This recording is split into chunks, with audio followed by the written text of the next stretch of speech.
നാരങ്ങാത്തൊണ്ട് ചൂടുകാലത്ത് എല്ലാവരുടെ കയ്യിലുണ്ട് കേട്ടോ. അത് വെച്ച് ബാത്റൂമിൽ ചെയ്യുന്ന ഒരു ഉഗ്രൻ ഐഡിയ ആണ് കാണിക്കാൻ. നല്ല ക്ലീൻ ആവാനും നല്ല സ്മെല്ല് ഉണ്ടാവാനും അണുക്കളൊക്കെ പോകാനും ബെസ്റ്റാണ് ഈ ഒരു ഐഡിയ.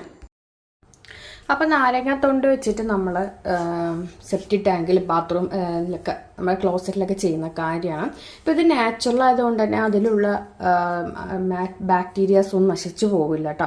നമ്മളിപ്പോൾ ഹാർപ്പിക്ക് ഒഴിച്ച് ബാത്റൂം ക്ലോസറ്റ് കഴുകാറുണ്ട്, എല്ലാവരും എല്ലാം വെച്ച് ചെയ്യാറുണ്ട്, ഇല്ല എന്നൊന്നും പറയേണ്ട, ചെയ്യാറുണ്ട്. പക്ഷെ അങ്ങനെയൊക്കെ ചെയ്യുമ്പോൾ അതിലുള്ള ഉള്ളിലുള്ള നാച്ചുറൽ ആയിട്ടുള്ള ആ ഒരു ബാക്ടീരിയ അത് നശിച്ചു പോവുകയും അതുമൂലം ഭയങ്കര സെപ്റ്റി ടാങ്കിൻ്റെ ഉള്ളിൽ നിന്ന് നല്ല സ്മെല്ല് വരും. അപ്പോൾ അങ്ങനെ വരാതിരിക്കാനാണ് ഈ ഒരു സംഭവം നമ്മൾ ചെയ്യുന്നത് കേട്ടോ. അതുമാത്രമല്ല നല്ല ഫ്രഷ് ആയിരിക്കും ബാത്റൂം ആണെങ്കിലും എല്ലാം. ഇപ്പം നമ്മൾ വാഷ് ബേസിനിലൊക്കെ ആണെങ്കിൽ നമ്മൾ എന്ത് ചെയ്യണം എന്ന് പറഞ്ഞാൽ രാത്രി കിടക്കുന്ന നേരത്തൊക്കെ ഇപ്പോൾ പ്രത്യേകിച്ച് വാഷ് ബേസിൻ്റെ ഉള്ളിൽ കൂടെയൊക്കെയാണ് ഇപ്പോൾ ഈ നമ്മുടെ ഈ ഡ്രെയിനേജിൻ്റെ വെള്ളമൊക്കെ പോകുന്ന അതിലേക്ക് തന്നെയാണല്ലോ സംഭവം.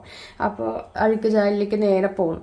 അപ്പോൾ ആ ഒരു എന്തെങ്കിലുമൊക്കെ പാറ്റ അല്ലെങ്കിൽ പ്രാണിശല്യ സ്മെല്ല് ഒരു ഇതൊക്കെ പോകാനായിട്ട് നമ്മൾ ഇതുപോലെ ഇങ്ങനെ ഒന്ന് കട്ട് ചെയ്തെടുക്കുക കേട്ടോ. അതായത് നാരങ്ങാത്തൊണ്ടാണ് ഇത്, വെറും നാരങ്ങാത്തൊണ്ടാണ്. ഇങ്ങനെ ഒന്ന് നമ്മൾ കട്ട് ചെയ്തെടുക്കാം. ഇതും അതുപോലത്തെ നമുക്ക് ഫ്രിഡ്ജിൽ വെച്ചിട്ട് ആവശ്യമുള്ള സമയത്ത് നമുക്കത് എടുത്താൽ മതി. ഇനി നമുക്കിതിൽ ചെയ്യേണ്ടത്, ഇതിപ്പോൾ തന്നെ നല്ല സ്മെല്ല്, അത് മുറിക്കുമ്പോൾ നല്ല സ്മെല്ല്. ഇത് രാത്രിയാണ് ചെയ്യേണ്ടത് കേട്ടോ. എല്ലാവരും പകൽ ചെയ്തിട്ട് ഒരു കാര്യമൊന്നുമില്ല, കാരണം നമ്മൾ ബാത്റൂം എപ്പോഴും ഫ്ലഷ് ചെയ്ത് പോവും. ഇത് ചെയ്യേണ്ടത് രാത്രിയാണ്. രാത്രി നമുക്കത് ചെയ്യേണ്ടത്. ഇനി നമുക്ക് എന്താ ചെയ്യേണ്ടതെന്ന്, രാത്രി എല്ലാവരും കിടന്ന ശേഷം നമ്മളത് ചെയ്ത് വയ്ക്കുക. രാവിലെ എണീക്കുമ്പോൾ ഒന്ന് ഫ്ലഷ് ചെയ്ത് കളയാണ് ചെയ്യുക.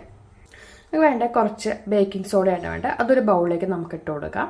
അപ്പോൾ നമ്മളിത് ബേക്കിംഗ് സോഡ എടുത്തിട്ടുണ്ട്, കുറച്ചും മതി, നമുക്കിത് ബാത്റൂമിൽ ചെയ്യാൻ മാത്രമാണ്.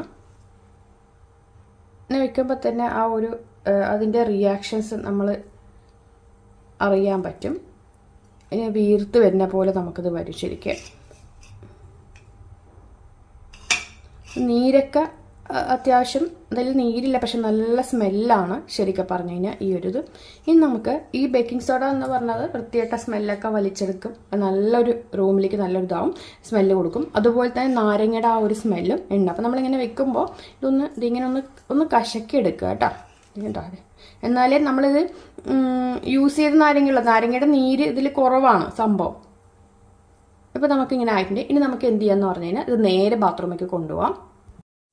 രാത്രി കിടക്കാൻ നേരം നമ്മൾ വാഷ് ബേസിൽ ഇതുപോലെ ഇടുക. രാവിലെ ഇരിക്കുമ്പോൾ നമ്മളതൊന്ന് മാറ്റിക്കളയുക. അതായത് അതിനകത്തു നിന്നും വരുന്ന ദുർഗന്ധങ്ങൾ ഇതെല്ലാം മാറി നല്ല ക്ലീൻ ആയിട്ട് വരും നമ്മുടെ ഈ ഒരു വാഷ് ബേസിൻ്റെ ഉള്ളിൽ. ഇത് കിച്ചൺ സിങ്കിലാണെങ്കിൽ നമുക്കത് ചെയ്തെടുക്കാം, നല്ല എഫക്റ്റീവായിട്ടുള്ള കാര്യം. അതുപോലെ തന്നെ ക്ലോസറ്റിലും രാത്രി കിടക്കാൻ നേരത്തെ ഒന്ന് ഇട്ട് കൊടുക്കുക. രാവിലെ ആകുമ്പോൾ ഫ്ലഷ് ചെയ്ത് കളയുക. സെപ്റ്റി ടാങ്കിൽ നിന്നും വരുന്ന ദുർഗന്ധം മാറാനും അതുപോലെ തന്നെ നല്ല ബാത്റൂം നല്ലൊരു സ്മെല്ല് കിട്ടാനും ചെയ്യേണ്ടത്. ഇത് രാത്രിയാണ് ചെയ്യേണ്ടത് കേട്ടോ. താങ്ക്